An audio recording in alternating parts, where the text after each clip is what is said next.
일본인 이야기한 인디언밥. 일본인 이야기 시리즈의 첫 번째 책으로서 1617세기의 전환기를 다루는 전쟁과 바다 편의 관점은 크게 세 가지입니다. 첫째, 인간 세상에서는 때로 법칙보다 우연이 더 크게 작용하고, 둘째, 인간 개개인의 삶에서는 노력 이상으로 행운이 중요하며, 셋째, 정치 분야 이상으로 경제와 군사 분야가 인간 세계를 진전시키는 중요한 요인이라는 점입니다. 자신에게 찾아온 우연을 행운으로 만들 수 있는 것이야말로 실력입니다. 오다 노부나가, 도요토미 히데요시, 도쿠가와 이에야스 모두 위험한 순간마다 우연히 찾아왔습니다. 그들의 진정한 실력은 그 우연을 놓치지 않고 자신에게 유리한 행운으로 만들었다는 데 있습니다. 그리고 그들은 정치 부문 이상으로 경제 군사 면에서 실력을 발휘하여 우연을 행운으로 만들었습니다. 특히 경제 군사 부문은 17세기 이후에 한반도, 주민의 한반도, 바깥 세계를 바라볼 때 취약한 부분입니다. 마이너스 들어가며 중 5피. 일장 대항해 시대 유럽과 동부 유라시아. 전투 없이 거리 없다. 해시태그 네덜란드에서 생각하다. 저는 세계 주요 도시 가운데 하나인 데나헤이그 중앙역 바로 옆에 국립기록보관소를 당당하게 세워놓은 네덜란드 사람들이야말로 책의 민족으로 불러야 한다고 느꼈습니다. 이것이 국립기록보관소에서 받은 첫 번째 충격이었습니다.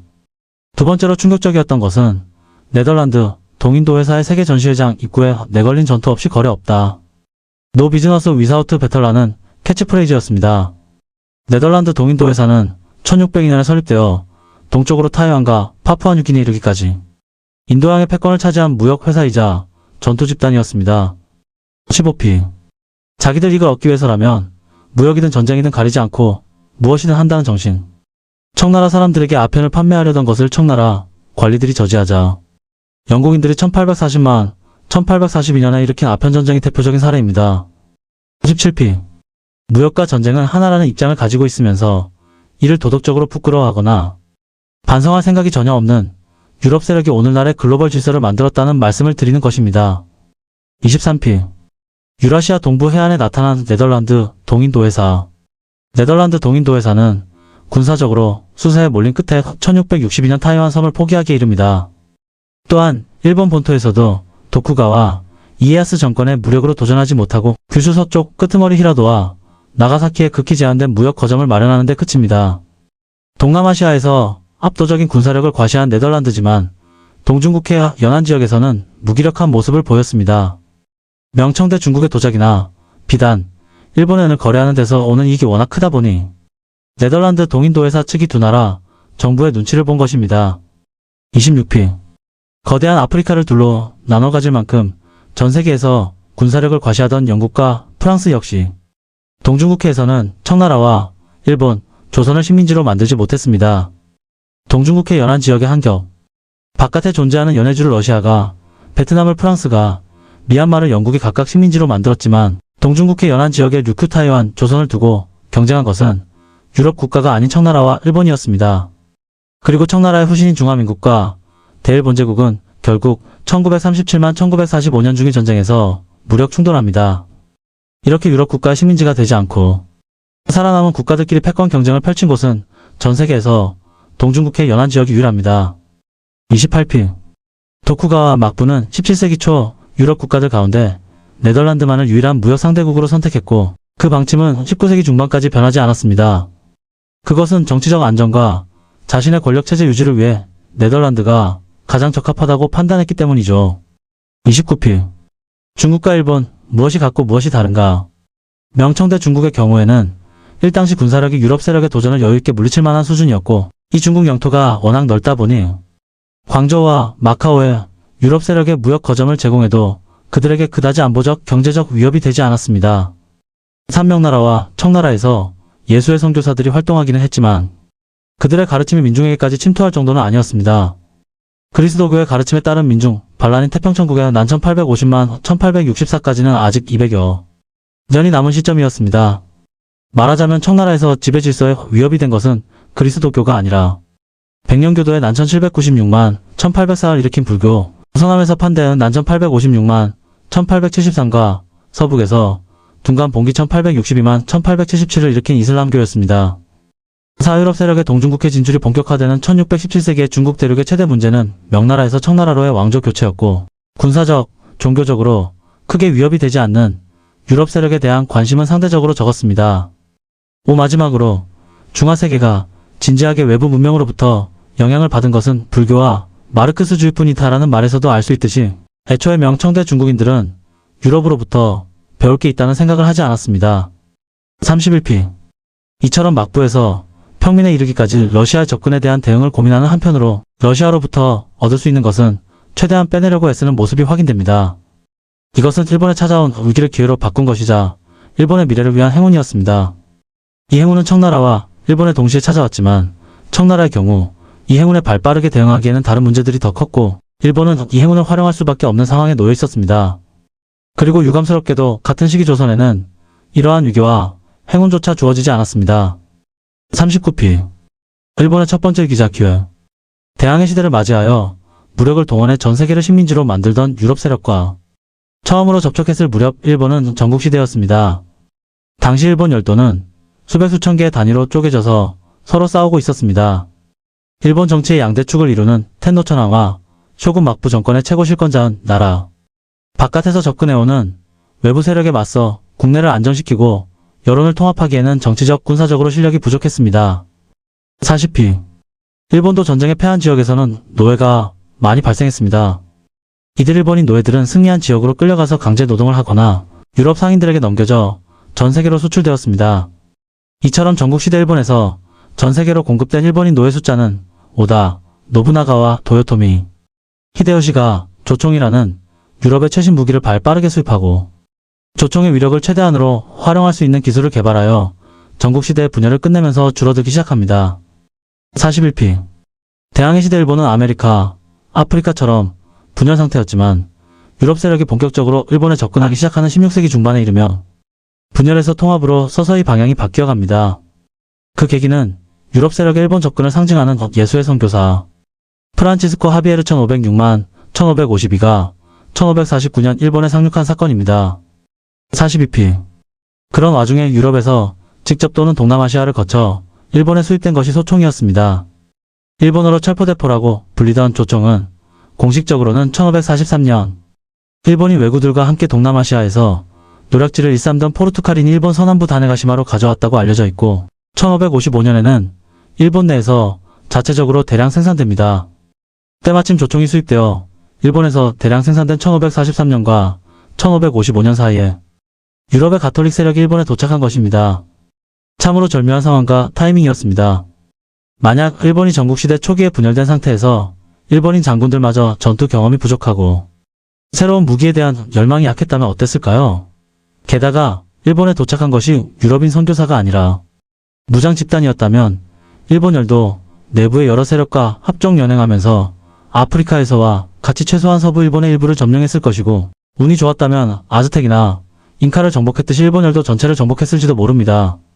또한 유럽 세력은 세속적인 일본 장군들과 동맹을 맺고 불교 세력에 대항해 나가거나 반대로 종교적 탄압을 받던 불교 세력과 적대적 공생관계를 맺으며 무사집단의 지배를 위협했을지도 모릅니다. 46p. 다행히도 일본을 포함한 동중국해 연안 지역에 나타난 유럽 세력의 핵심은 군사집단이 아니라 선교사였습니다. 한마디로 일본은 실력과 운에 의해 간신히 유럽의 군사적 진출을 막을 수 있었습니다. 이러한 행운은 전국시대가 끝나고 찾아온 도쿠가와 가문의 군사독재 시대인 에도시대까지 이어졌습니다. 유럽 세력들에게 좀 더 정복하기 손쉬운 지역이 전 세계에 많았다는 것이 그런 선택의 더 큰 이유일 것입니다.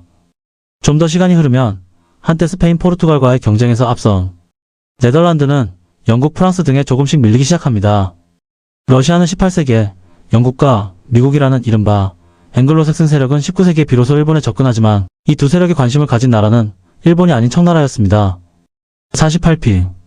위기의식이 깨뜨린 세국정책. 중국이 받은 대항해 시대 유럽발 충격이 일본보다 더 컸지만 중국은 큰 나라였기에 유럽의 충격을 심각하게 여기지 않았습니다. 반면 일본은 중국에 비해 유럽의 충격이 크지 않았지만 국내 문제와 더불어 위기에 처할 가능성이 좀 더 컸습니다. 결국 여러 행운이 따른 덕에 일본은 유럽의 식민지가 되지 않고 독립국가로 남을 수 있었습니다. 일본인들은 유럽 세력이 자기 나라에 위협이 될 것이라는 위기의식과 함께 유럽에서 무언가 선진적인 움직임이 일어나고 있으니 먼저 배워야 한다는 자세로 유럽 배우기 운동인 난학을 시작하였고 오히려 제국주의 국가가 되었습니다. 49p. 일본에서는 도요토미 히데요시 같은 하층민이 일본 최고 지도자로 오를 수 있는 전국시대가 끝나고 개개인이 모두 특정한 계급과 지역과 직업으로 고정되는 에도시대를 맞이했습니다. 무사 집단의 지배를 받는 백성들은 이러한 상황에 예민하게 반응했습니다. 에도시대 일본의 피지배민들은 일본이 네덜란드 이외 다른 유럽 국가들과 관계 맺지 않는 것에 불만과 위기감을 품고 있었습니다. 외부적으로는 강력한 군사력과 국가 시스템을 갖춘 유럽 세력의 도전을 받고 내부적으로는 지배의 정당성을 의심받게 된 일본 무사 집단은 비로소 세상의 변화에 반응하기 시작했습니다. 외국인 기술자의 도움 없이 책만 연구해서 만든 사가번의 대포는 실제 전투에서는 쓸모가 없었다고 합니다.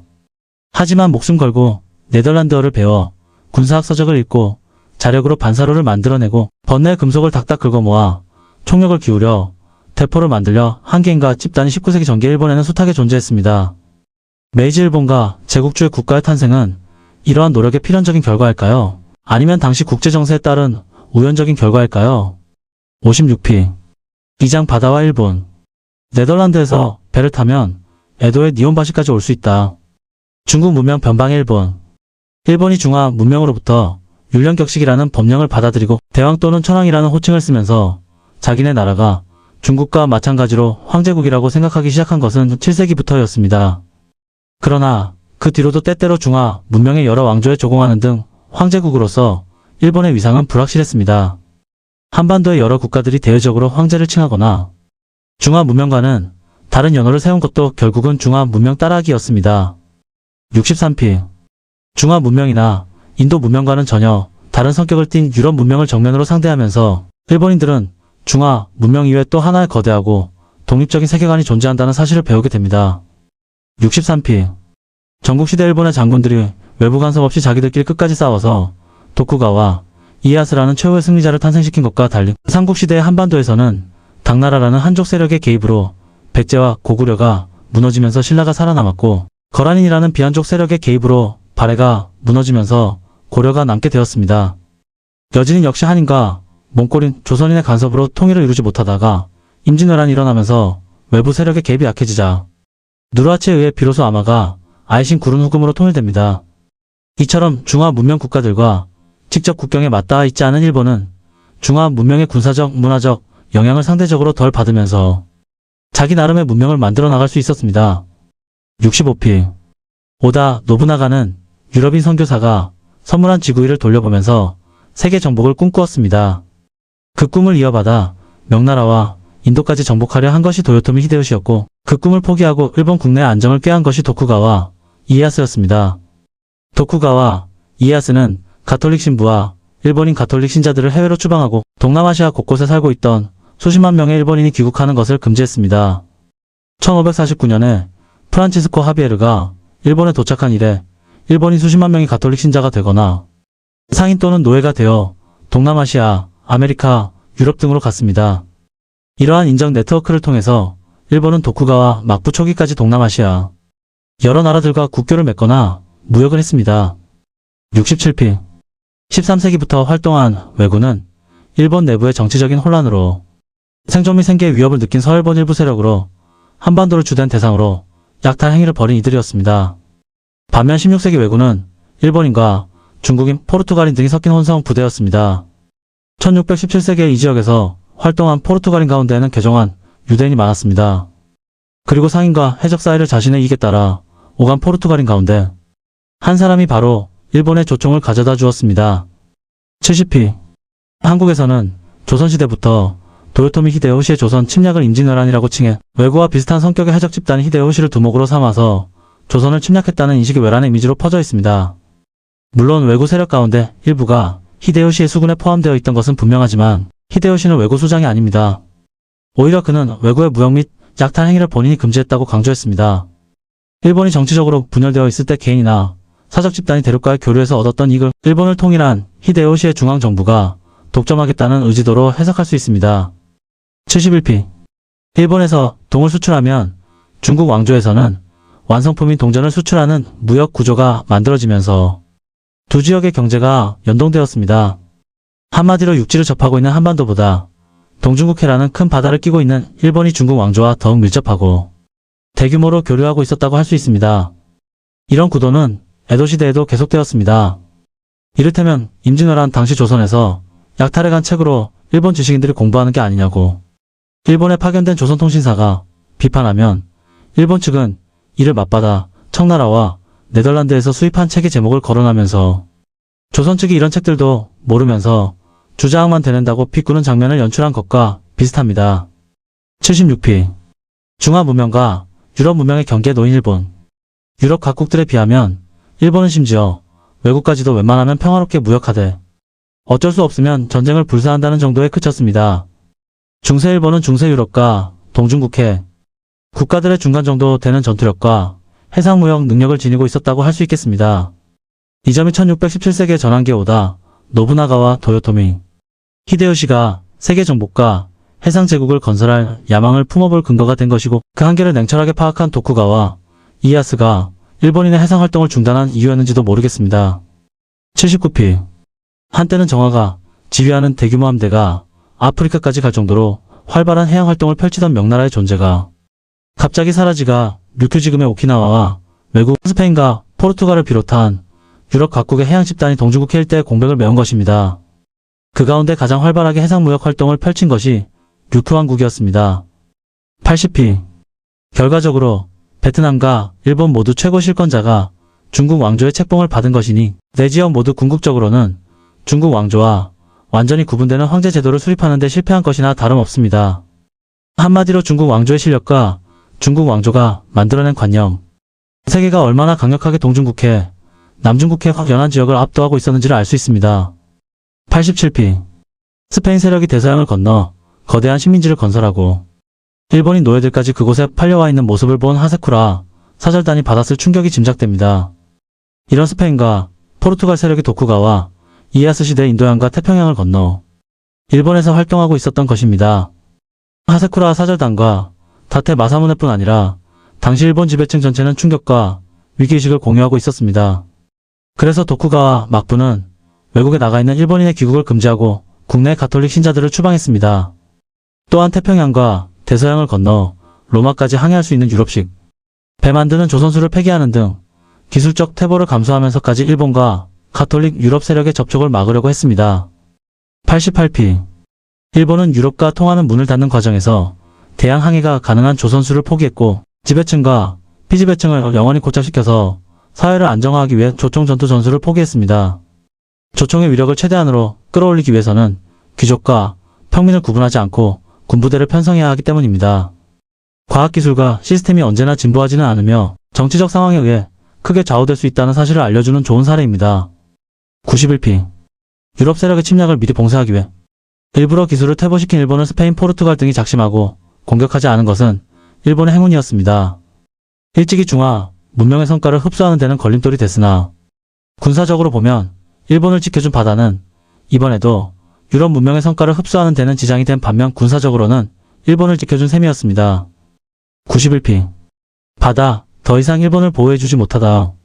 청나라와 서양 가톨릭 세력이 조선을 공격하기를 바란다는 황사영의 바람은 병인양 요천 866과 신미양 요천 871로 실현되지만 그의 바람과 달리 프랑스와 미국은 조선의 가톨릭 신자들을 해방시키지 못했습니다. 이 두 차례 전쟁에서 이긴 흥선대원군 정권이 지배의 정당성을 인정받아 가톨릭 탄압과 세국 정책을 이어갔기 때문입니다. 마찬가지로 유럽 군대가 가까운 시일 내에 일본을 침공할 것이라는 1786년 하야시시의 예측 역시 러시아와 일본 사이에 일어난 군사적 충돌인 흐보스프 사건 1806만 1807과 영국 군함이 나가사키를 공격한 페이트노 사건 1808으로 실현되지만 그의 바람과 달리 도쿠가와 막부와 일본의 무사 계급은 러시아와 영국의 공격을 막아내지 못했습니다. 일본을 지배할 정당성을 의심받은 일본 무사 계급은 그제서야 서양의 군사기술을 배우려는 마음을 조금씩 갖기 시작했고 해안 방위 방식에 대해서도 진지하게 관심을 보이기 시작했습니다. 그러다가 1863년과 1864년 잇따라 유럽 군대와의 전쟁에 패하면서 긴급하게 세국 정책을 폐기하고 개국과 동시에 메이지 정부 수립을 이루어냈습니다. 한편 조선은 여러 차례의 기회를 살리지 못하고 서서히 망국의 길로 들어섰습니다. 95피